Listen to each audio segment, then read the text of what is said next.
Eu não adoro pelo que Ele faz, eu adoro pelo que Ele é. E o que Ele já fez por mim já é muito mais do que aquilo que eu merecia ter e que eu poderia pedir a Ele. Já fora dito aqui que Ele se entregou na cruz do Calvário. Isso aqui vou ratificar por mais uma vez e vou parafrasear. Não podemos ser adoradores medíocres, não podemos ser adoradores que limitam a nossa adoração a um dia de congresso, a um dia de culto, a uma campanha, a uma quarta-feira profética. O adorador por excelência, na verdade, ele é testificado, ele é revelado. É quando o problema vem, é quando as dificuldades vêm, é quando o gigante vem, é quando os inimigos se levantam. Por quê? Porque ele não se limita, ele não para a sua adoração. Eu não sei como você adentrou, eu não sei como é que você veio esta noite. Eu sei que indubitavelmente você veio querendo conquistar algo, eu sei que você veio conquistar alguma coisa, mas talvez o trajeto dessa caminhada que você está traçando para conquistar, você tem enfrentado problemas, você tem enfrentado dificuldades. Talvez você não queria nem estar aqui, mas aqui veio este momento para revelar quem você é, porque adoradores por excelência não escolhem dias, adoradores por excelência não escolhem momento. Qualquer hora é hora para se adorar. Ao se debruçarmos com salmos, nós aprendemos isso. Porque dentro da igreja, pastor, há dois tipos de adorador: o adorador Jacó e o adorador Abacuque. O adorador Jacó é aquele que, quando encontra com Deus em Betel, ele tem uma conversa com Deus, e o diálogo dele com Deus é: se tu me deres comida para comer, verte para vestir, calçado para calçar, o Senhor será meu Deus e eu serei teu servo. Porém, o adorador Abacuque é aquele que olha para Deus e diz: ainda que a figueira não floresça. Eu vou repetir porque só alguém aqui atrás deu. Ainda que a figueira não floresça e que os currais mintam, todavia eu adorarei, ou eu me alegrarei no Senhor da minha salvação. O momento não é tão agradável, mas isso não interrompe a minha adoração. O momento não é tão satisfatório, mas isso não atrapalha a minha adoração em quem Deus é. Porque adoradores por excelência não adora pelo que Ele faz, adora pelo que Ele é. Porque eu não vivo pelaquilo que eu sinto, eu vivo pelaquilo que eu sei. Porque quem vive pelo que sente, para no meio do caminho, não alcança a promessa. Mas quem vive pelaquilo que sabe, vive como Jó: pensei eu que o meu Redentor se levantará. Ei, querido, não viva pelaquilo que você sente, porque quem vive pelo que sente, para no caminho e não conquista a promessa. Mas quem vive pelo que sabe, reverbera e verbaliza como o apóstolo Paulo: porque a leve e momentânea tribulação do tempo presente traz pra gente um peso de glória. Porque quem vive pelo que sente, vive só no natural, mas quem vive pelo que sabe, vive o sobrenatural de Deus. O que eu estou sentindo é momentâneo, mas o que eu sei que o meu Deus é eterno, e para fazer infinitamente mais daquilo que eu imagino.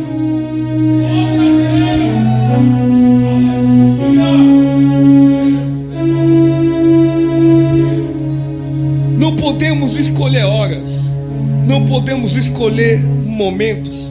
Talvez seja por isso que você não chegou aonde você deseja chegar, porque você tem sido medíocre, porque você tem sido fajuto. Você quer escolher horas e momentos, e quando a adversidade vem, o problema vem, você procura rotas de fuga. Deus jamais quer que os seus servos procurem rota de fuga. Uma vez que Jesus é o meu caminho, não preciso de rota de fuga, porque Ele é meu caminho, é Ele que me direciona. Mas há pessoas que, diante dos percalços, dos problemas, dos devaneios, das problemáticas, procuram rotas de fuga, e é por isso que nunca chega na linha da chegada do propósito, porque está procurando rotas de fuga. Deus não dá conquista para quem procura rota de fuga. Deus dá conquista para quem anda no caminho da verdade, da vida. Deus não dá conquista para quem está procurando fugir do problema, porque na verdade eu sei que nós temos um ditado popular. O ditado é: eu quero fugir de problema. Mas se tem uma coisa que Deus gosta de dar para crente, é problema. Por quê, pregador? Porque tem problemas que o mundo não resolve, mas a igreja resolve. Eu sei que você quer fugir de problema, mas eu quero te dizer: te prepara, porque vai ter problema, mas junto com o problema vai vir a ferramenta de Deus, vai vir a capacidade de Deus.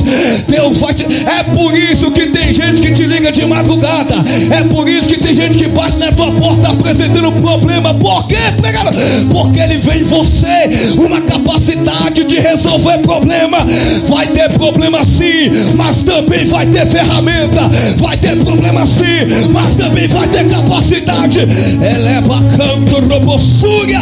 Eu estou pregando pra gente que vai ter problema, mas vai ter solução, vai ter ferramenta. No caminho da conquista vai aparecer pedra, vai apresentar desafios, mas Deus vai te dotar, Deus vai te capar. Levanta a mão que eu vou liberar. No caminho da conquista vai ter problema, mas vai ter solução. No caminho da conquista vai ter adversidade. Mas fiel é Deus, fiel é Deus para te acompanhar.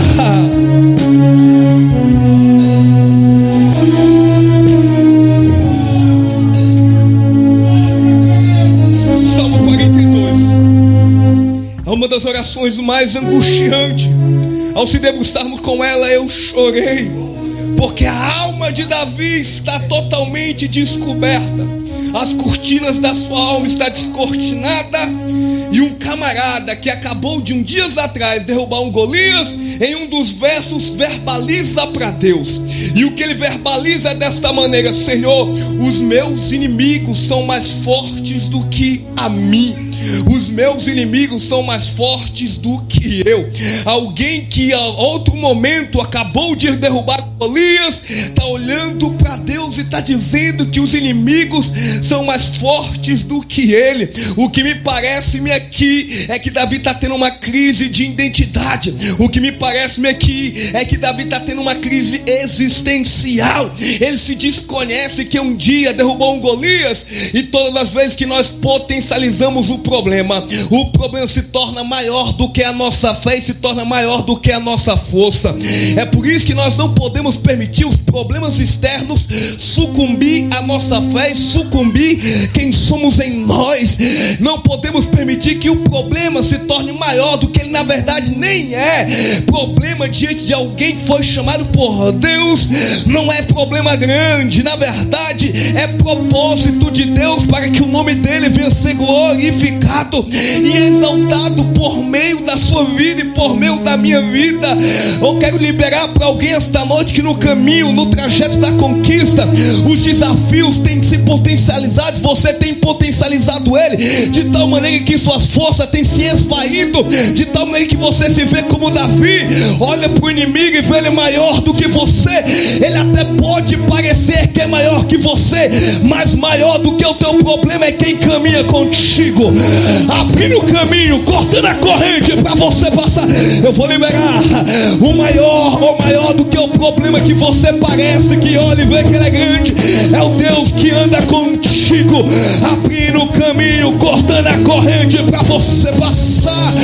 Se Deus é por nós, quem será contra nós? Operando Deus, quem? Operando Deus, quem?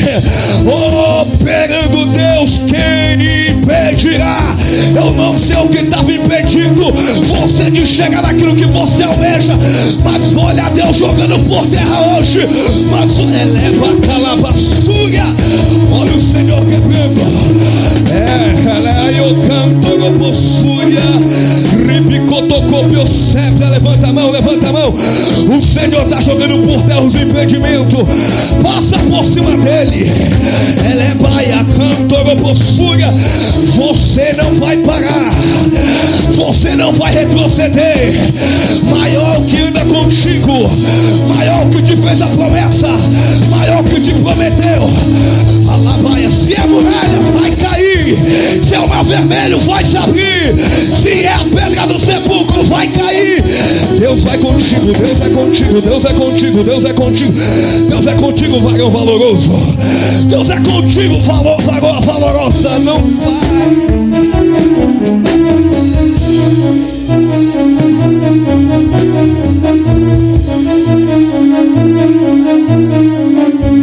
A alma dele está angustiada porque ele potencializou o problema. A alma dele está desfragmentada. A alma dele, como diz o bom nordestino, está arreliada. A alma dele está, como a irmã Ana disse, a alma está amargurada. Parece-me que aqui, parece-me que Deus não fala, parece-me que Deus não responde. Ele clama, na medida que ele ora, mais profunda é sua oração. Davi carrega consigo uma promessa, e é a promessa de conquistar o trono, é a promessa de reinar Israel. Mas ele está num momento complicado, e o momento é que ele está diante de um grande perigo. Os inimigos procuram matá-lo para que ele não venha conquistar aquilo que Deus prometeu. Querido, a alma dele está angustiada, e parece-me que Deus está em silêncio. Entenda, para toda pergunta, para todo questionamento, Deus tem uma resposta. Mas não é para todo questionamento, não é para toda resposta que Deus vai dar resposta no teu tempo, da tua forma, do teu jeito.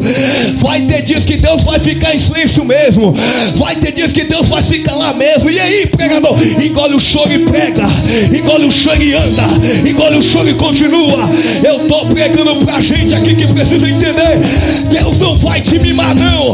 Vai ter dias que Deus vai ficar calado, vai ter dias que Deus vai ficar em silêncio.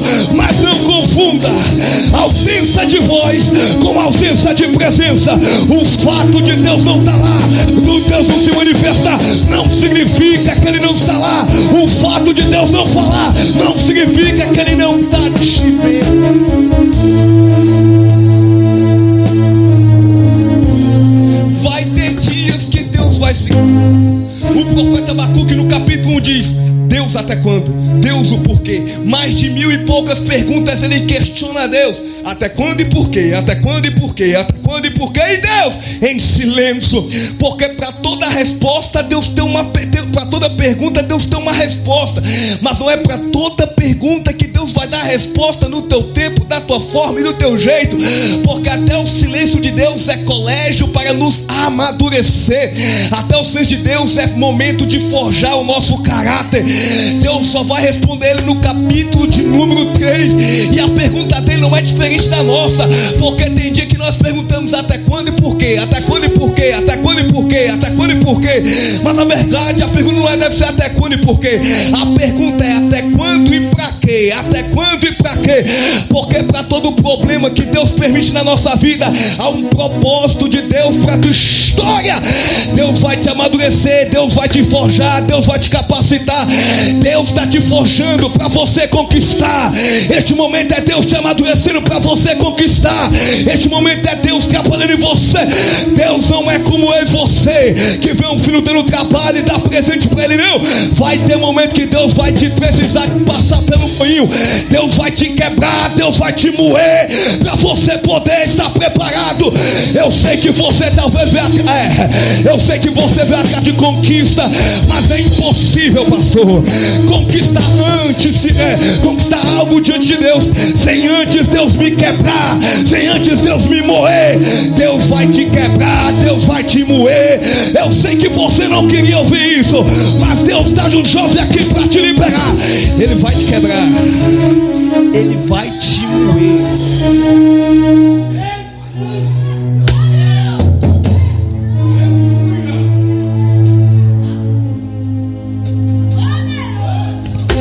Davi parece-me que está passando pelo moinho. A alma dele está angustiada. Se fôssemos nós, iríamos murmurar e questionar. O Senhor não falou que eu ia conquistar, e o porquê disso? É porque a nossa geração tem sido modelada a ter o seu ego inflado. Uma geração egocêntrica que não se pode ser desafiada a passar por problemas e desafios. Acha que se para conquistar tem que ser jeito dele, na hora dele, da forma dele. Deus tem o seu modo de trabalhar, e no seu modo de trabalhar Deus tem estágios, tem tempos, tem momentos e tem tempos para nos moldar, nos forjar, nos amadurecer. Nós somos levados por uma geração consumista e uma geração imediatalista, que devemos ter resultados imediatos e conquistar na hora que queremos, da forma que nós queremos. E Deus não trabalha com imediatalismo, Deus trabalha com o tempo, porque o tempo para mim e para você não é inimigo, o tempo para mim e para você é amigo. Por quê, pregador? Porque o tempo revela quem é quem, o tempo amadurece quem é quem. Eu estou dizendo para alguém esta noite que talvez você está dizendo com os seus lábios: há quanto tempo que eu estou esperando conquistar? Continua esperando no tempo. O tempo não é teu inimigo, o tempo é teu amigo. O tempo está te forjando, o tempo está mostrando quem é por você, quem não é contra você. Eu sei que esperar dói, mas o salmista diz: esperei com paciência no Senhor e Ele se inclinou para mim.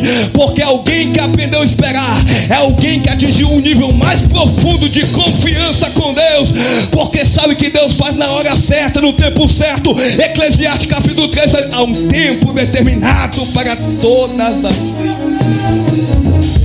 Há um tempo determinado. A oração dele é uma oração de aflição, é uma oração de angústia, é uma oração que parece: Senhor, só o Senhor é meu refúgio, os meus perseguidores parecem ser mais fortes do que a mim. Só que a maior angústia dele não é porque está sendo perseguido, é porque ele persegue. Olhe para cá. A maior angústia dele não é porque está sendo perseguido, é porque ele persegue. A maior dor dele não é porque está sendo perseguido, é porque ele persegue. Porque ser perseguido é um fator natural da nossa história. Ser perseguido é um fator natural da nossa trajetória. Faz parte. O que me dói e o que dói em você é quem nos persegue. Quem está perseguindo Davi? Nada menos, nada mais do que o seu sogro, cujo nome é Saul. Isso que é interessante, porque alguém que um dia que foi rejeitado e não procura se arrepender, sempre vai se sentir incomodado com alguém que foi aprovado e levantado por Deus. É por isso que tem pessoas que se incomodam com você, porque ele vê em você a aprovação de Deus. Alguém que um dia que foi reprovado e não procura se arrepender, sempre vai se sentir incomodado com quem Deus levanta e com quem Deus aprova. Porque na mente daquele que um dia foi reprovado por Deus e não se arrependeu, ele pensa que tem cadeira cativa e que na mesa do Senhor só ele tem cadeira. Mas alguém que entendeu que foi chamado e escolhido mediante a graça, porque graça é favor imerecível, não é porque eu era bom, não é meritocracia, é graça. Na mesa do meu Jesus tem lugar para todo mundo, tem lugar para mim, tem lugar. Eu não preciso te perseguir, eu não preciso puxar o teu tapete para eu conquistar, eu não preciso passar a perna. O Deus que me levantou também vai te levantar, o Deus que te escolheu também vai te escolher. Eu estou dizendo para alguém esta noite: o Senhor levantou o pastor, mas também vai te levantar. O Senhor levantou o Rafael, mas também vai levar. Porque você precisa entender que para conquistar, para obter algo da parte de Deus, eu não preciso puxar tapete de ninguém, porque estará debaixo da proteção do Senhor. O Senhor é teu escudo, mas Ele também é teu. Só você que veio entender esta palavra, glorifica Ele. Glorifica Ele, se esta palavra é digna de aceitação. Ela é bacanto robossúria, ela é bacanto robossépia. O Senhor é teu advogado, o Senhor é teu escudo e também é tua recompensa.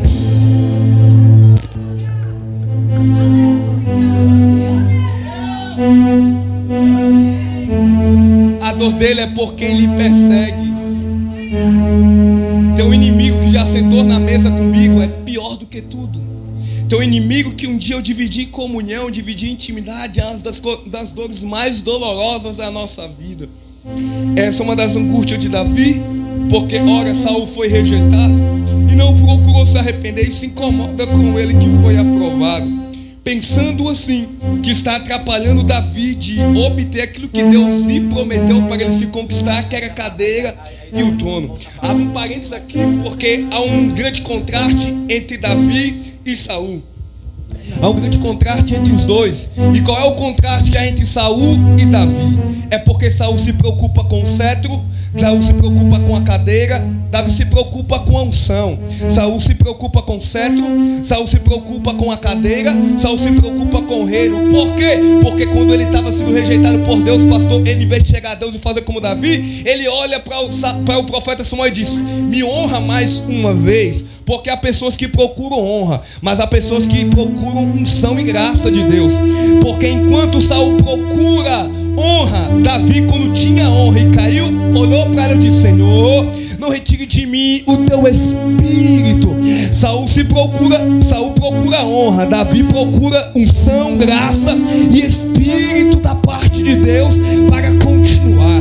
Esse é o grande contraste de Saul para com Davi. Ele está perseguindo Davi, mas ele não encontra Davi. O mais interessante é que Davi teve a oportunidade de dar fim à vida de Saul, mas não o fez desta maneira. Por quê?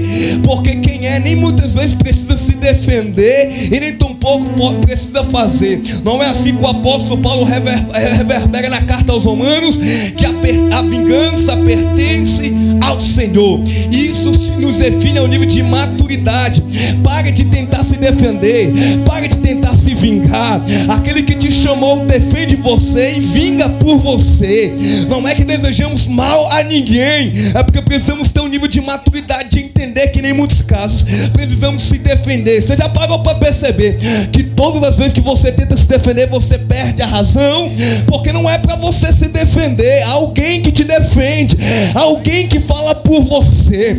Davi teve a oportunidade, mas nada fez, deixou ele na mão do Senhor, e assim o Senhor o fez no tempo certo e na hora certa.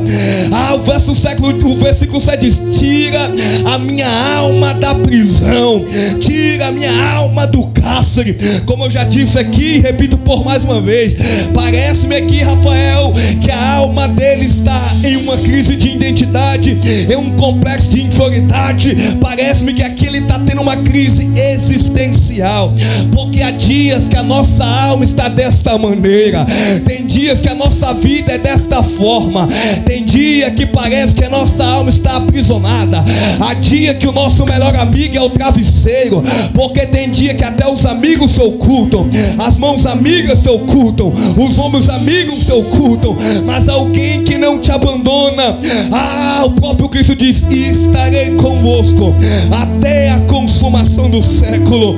Amigos vão te abandonar, colegas vão te abandonar, e é Deus que vai permitir, é Deus quem vai deixar no caminho da guerra para conquistar.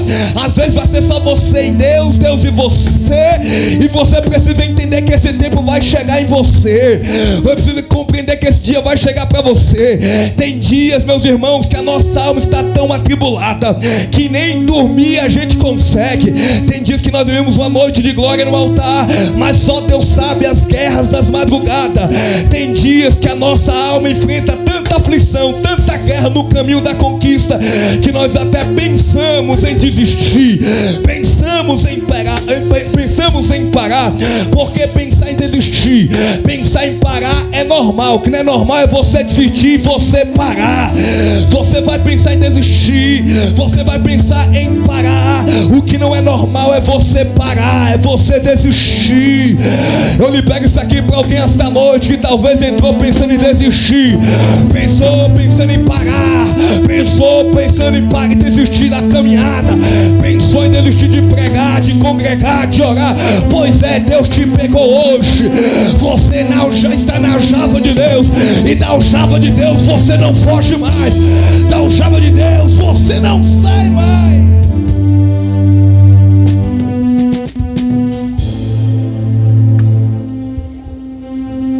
Entenda, na vida do escolhido é tudo um pouco mais complicado.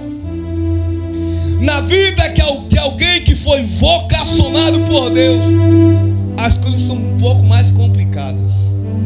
Há dias que eu olho: Deus, eu queria ser um crente normal, Senhor, porque parece-me que a luta é maior, as pressões são maiores, Senhor. Senhor, eu não quero mais pregar, Senhor, eu não quero mais falar, Senhor, eu não estou aguentando. Mas o problema é que não tem como mais, já era. Alguém disse para mim: já era. Uma vez escolhido, entendendo o propósito, já era. Não tem como mais voltar. Não tem como mais retroceder. O profeta Jeremias, conversando com Deus, ele olha e diz: Deus, o Senhor me levantaste para servir de escárnio para esta geração, porque falo juízo, juízo, e eles zombam de mim. O profeta Jeremias olha para Deus e diz: pensei eu em parar em falar do seu nome, mas quando eu pensava, subiu em meus ossos um fogo cerrado. Não tem como mais. Aquele que um dia entrou no santo do santo não sabe mais qual é outro lugar. Porque Deus na sua vida já não é uma questão de escolha. Deus na sua vida é uma questão de sobrevivência.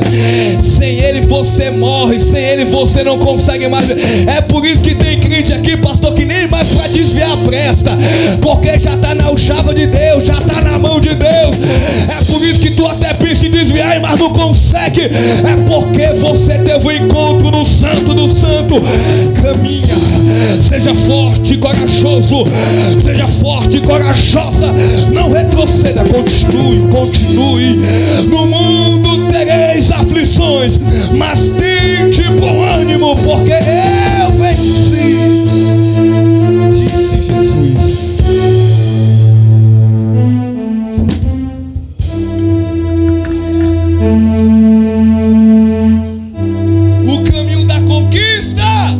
Vai ser desafiador.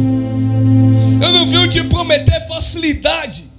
Maluco seria eu se eu prometesse facilidade para você. O caminho da conquista é desafiante. É para quem tem coragem. É para quem é intrépido. Não é para quem tem espírito de medo, porque não nos deu espírito de medo, deu espírito de ousadia. Porque quem sabe que quer, sabe que tem que fazer. Os desafios vai vir, mas você vai potenciar os desafios ou vai acreditar naquilo que um dia Deus lhe prometeu? Eu não sou movido pelo momento, porque o momento não determina a minha história. Eu sou movido pelo aquilo que Deus falou, rema, pela sua boca para a minha vida. É por isso que eu disse na introdução da mensagem que quem vive pelo que sente para no meio do caminho, mas quem vive pelo que sabe alcança a promessa e conquista a promessa. Ele é desafiado a passar por isso, e Deus permite, porque Deus estava forjando. Davi aqui é escondido por Deus em uma caverna chamada caverna de Adulão. Caverna de Adulão, olhe para cá, não é acidente de percurso. Caverna de Adulão é propósito de Deus. Por que, pregador? Determinado escritor do século passado diz que se Davi tivesse orado no palácio quanto ele orou na caverna de Adulão, ele nunca teria caído com Betseba. Por quê? Porque na caverna de Adulão ele orou as suas orações mais sinceras, mais profundas e antigas. Lá Deus terminou de forjá-lo e modelá-lo. Foi lá que Deus lhe concedeu um exército de homens infortunados, que a sociedade não dava nada, mas vieram homens para eles infortunados, para tornar um grande exército, para que quando ele conquistasse o trono, lhe acompanhasse. Deus colocará pessoas que parecem ser infortunadas, mas que na verdade vai potencializar quem você é, vai ajudar você a chegar diante daquilo que Deus tem para a sua vida. Continue, prossiga, não retroceda. Eu não sei como está a tua alma esta noite. Eu não sei o quão você está sendo desafiado ou desafiada a enfrentar os percalços, os devaneios e as problemáticas. Mas esse é o caminho da conquista. Esse é o caminho do trajeto da vitória. Não existe vitória sem dor. Não existe vitória sem luta. Não existe vitória sem sangue, sem sangrar. Está sangrando, mas Deus vai estancar esse sangramento. Porque Deus não deixa um soldado ferido morrer no caminho. Ele conta contigo. Ele vai te levantar. Se coloque de pé, por gentileza.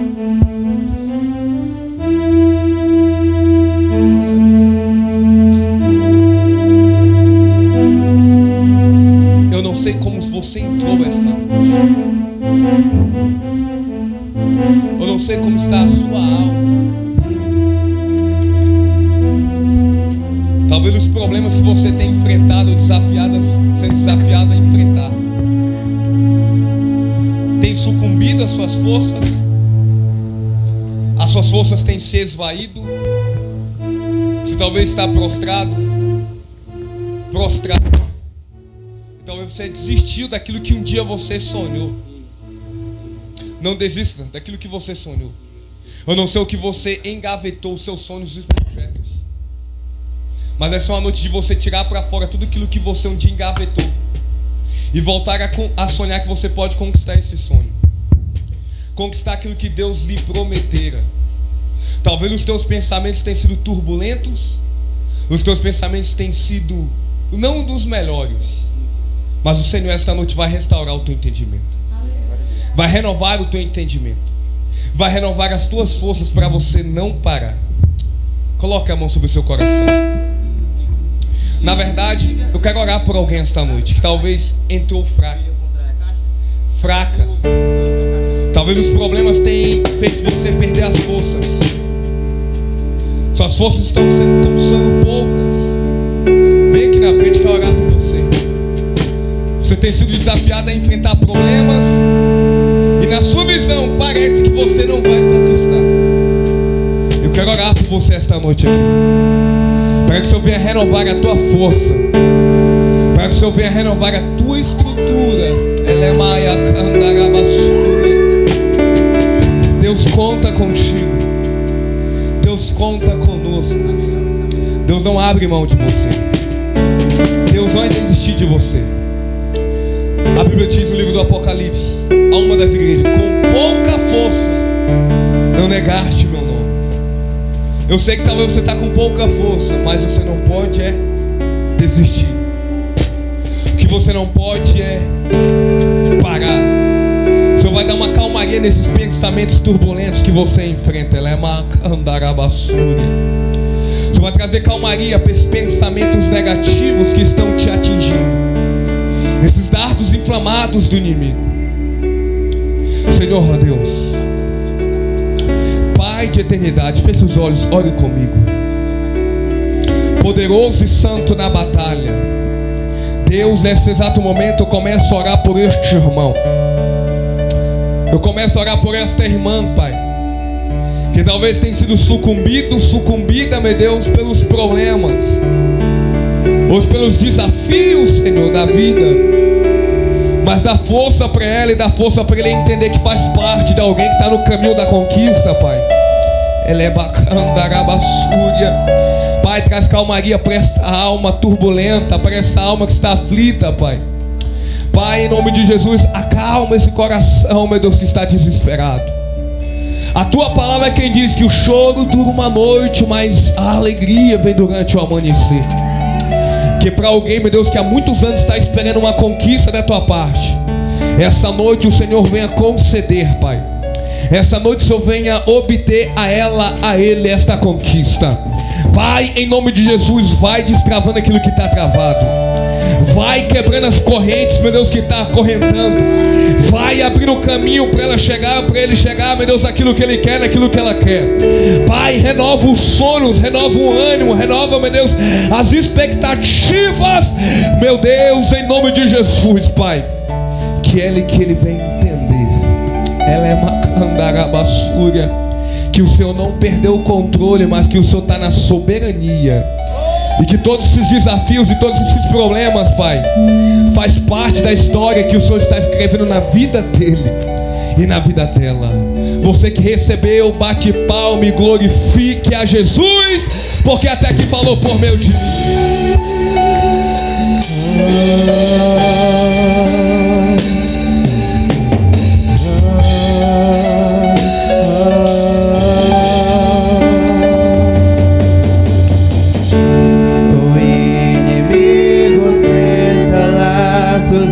Embaraços pra me envergonhar.